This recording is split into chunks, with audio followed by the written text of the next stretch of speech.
Ahí, perfecto, listo. Bueno, vamos a demostrar desde el punto de vista gráfico a qué me refiero cuando hablo de asimetrías en el juego. Y vamos a hacer un gráfico que nos permita a nosotros reflejar en el eje Y las ganancias o pérdidas de una posición en un contrato de opciones, y en el eje X vamos a representar el precio de ejercicio, que es único de cada opción, y los diferentes valores posibles del precio del activo subyacente. ¿De acuerdo? De tal manera que yo puedo reflejar cómo va a ser el resultado de mi posición cuando yo compro una opción call, dado los distintos valores posibles del activo subyacente después de yo haber realizado la compra. Fíjense qué interesante. Estoy hablando de comprar un derecho a comprar, es decir, la compra de un call. ¿Okay? Esto es importante porque cada posición genera un gráfico diferente. Esta es la compra de un call, de una opción de compra. Si yo compro una opción de compra, lo que estoy diciendo es que yo pago una prima, y ese derecho yo no lo voy a ejercer si el activo termina estando por debajo del precio de ejercicio, del strike price. Porque yo no voy a comprar a X algo que valga menos que X. ¿De acuerdo? Entonces, lo que ocurre es que para todos los valores de S inferiores a X, yo voy a perder algo equivalente a la prima. A la prima que yo pagué por esa opción call. Y repito, esta es la primera vez que se presentan ustedes este gráfico. Lo que estoy diciendo es, si S es inferior a X y el derecho que estoy adquiriendo es un call, es el derecho a comprar, yo no voy a comprar a X pagando un precio más alto un activo que en el mercado vale menos. Y como no lo ejerzo, voy a pagar la prima. La voy a perder, porque una vez que la compré ya la pagué. Si yo no ejerzo el derecho, habré perdido la prima. ¿De acuerdo? Ahora, ¿qué ocurre para valores de S superiores a X? Ocurre una cosa muy interesante. Por cada dólar o unidad monetaria que suba el activo subyacente, yo voy a empezar por recuperar la prima que pagué. Y por cada dólar que suba, yo voy a, por supuesto, a recuperar $1 por unidad de activo subyacente que yo haya comprado a través de esta opción call. Por supuesto, cuando hablamos aquí de ganancias y pérdidas, estamos hablando de ganancias y pérdidas por unidad de activo subyacente. Hago la aclaratoria, ¿no? Esto es por unidad de activo.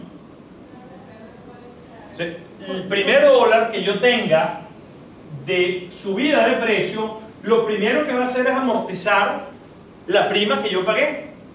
Pero fíjense que es importante, yo voy a tener incentivos para ejercer esa opción, porque aunque no recupere todo lo que pagué por la prima, cada centavo que yo recupere es ganancia. Cada centavo que yo logre entrar en mi caja nuevamente es un beneficio para mí. Pero los primeros centavos que empieza a subir el precio del activo, lo que me permiten es empezar a recuperar la prima que yo había pagado por cada unidad de activo subyacente, hasta que llega un valor en el cual yo empiezo a tener un beneficio neto positivo. Pero fíjense qué interesante. ¿Qué era lo máximo que podía perder? La prima. ¿Qué es lo máximo que puedo ganar? Indeterminado. Porque mi ganancia va a estar asociada al nivel del precio del activo subyacente que termine valiendo o costando ese activo en el mercado al momento del vencimiento del contrato. ¿De acuerdo?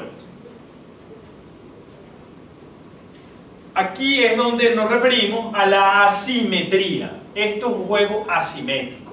No se comporta igual frente a baja del precio del activo que frente a alza del precio del activo. ¿De acuerdo? Este gráfico, tal como está dibujado, corresponde a la compra de un call. Cosa relevante, si el activo baja de precio, pierdo la prima, pierdo una cantidad fija. Si el activo sube de valor, yo empiezo a tener un beneficio. ¿Cuál es el límite del beneficio? Indeterminado. Voy a tener tanto beneficio como suba el precio del activo subyacente. ¿De acuerdo? Entonces, ¿para qué me sirve este instrumento financiero si lo quiero ver desde el punto de vista especulativo? Yo puedo a través de este instrumento apostarle a la alza del precio de un activo con un beneficio, que si el activo baja de precio, mi pérdida está limitada. Mi pérdida máxima es el valor de la prima que pagué. ¿De acuerdo? Ahora, ¿qué ocurre acá? Esta prima no es un valor fijo. Esta prima se va a formar, se va a determinar en función de la oferta y la demanda permanentemente en la medida que el mercado esté interactuando. La interacción entre compradores y vendedores, entre demandantes y oferentes, es lo que va a hacer que esa prima suba o baje. ¿Y qué es lo que va a suceder? En la medida que las probabilidades que el activo suba de precio sean más altas, en la medida que el activo nos genere un beneficio a través de este instrumento, ¿qué va a pasar con la prima? Se va a incrementar. Como la prima no es un valor fijo, no es un valor único, es un valor que es el resultado de la interacción de la oferta y la demanda, la única manera de que alguien esté dispuesto a vender esta opción, si el precio del activo subyacente sube de manera significativa, es que la prima que le paguen a él sea una prima que compense el riesgo de pérdida que él puede tener. Y el comprador va a estar dispuesto a pagar un precio más alto porque esa opción tiene altas probabilidades de generar un beneficio económico. O sea que lo que quiero vender con esta explicación es que la prima no es estática, la prima es completamente dinámica, es lo que resulta del día a día de la interacción de los demandantes y oferentes, y esa prima está asociada a la probabilidad de beneficios económicos que tenga el instrumento financiero. Mientras más beneficios genere, más cara debe ser la prima. Es la única manera de que exista alguien que esté dispuesto a vender una opción, y es lo que resuelve el dilema que se nos planteó hace unos minutos, donde ¿cómo es esto? ¿Va a haber más gente interesada en comprar que gente dispuesta a vender? No. Lo que equilibra el interés de compra con el de venta es el precio de la prima. Si yo estoy dispuesto a vender, es porque estoy dispuesto a recibir un beneficio que compense el riesgo de las potenciales pérdidas que yo tenga. ¿De acuerdo? Eso es lo que compensa esto que está acá. Este gráfico lo podemos ver en diferentes versiones. ¿Qué le va a pasar, sin entrar en tantos detalles, a la persona que vendió la opción call? La persona que vendió la opción call, su máxima ganancia es la prima. Si el activo sube de precio, él puede empezar a perder plata. ¿Y hasta dónde puede perder? Hasta un valor indeterminado. Mientras más suba el activo, él puede perder más. ¿Por qué él perdería? Él pierde porque si el precio del activo sube y él se comprometió a venderlo a un precio fijo, para él poder venderle a un precio fijo a alguien ese activo, él tiene que comprarlo en el mercado a su verdadero valor. Si él tiene que comprar a un precio mucho más alto y tiene que vender a un precio fijo, él la diferencia de precio la pierde. De tal forma que es el mismo gráfico, pero visto al revés. Porque lo que gana, esto es un juego suma cero, funciona en pleno derecho y en pleno hecho el mecanismo de compensación de una cámara, de compensación. Las ganancias de uno son las pérdidas de otro. El que está largo tiene el mismo gráfico que el que está corto, pero invertido. ¿De acuerdo? Pero la característica del call es que si el activo baja de precio, el derecho no se ejerce. Entonces lo que intercambiamos es la prima que pagamos y que recibe, o sea, que paga el comprador y que recibe el vendedor. Ahora bien, ¿qué le pasa a aquel individuo que está comprando un put? Aquel individuo que está comprando un put. El que compra un put está comprando el derecho a vender. Él tiene derecho a vender. Quiere decir que si el activo sube de precio, él no va a ejercer el derecho.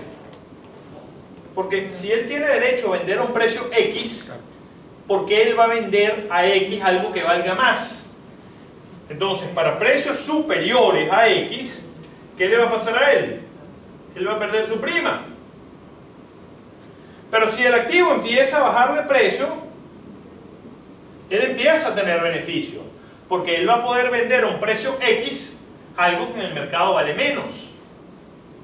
Dicho en otras palabras, él puede comprar a un precio más bajo el activo al precio del mercado y lo vende a un precio X y se gana la diferencia.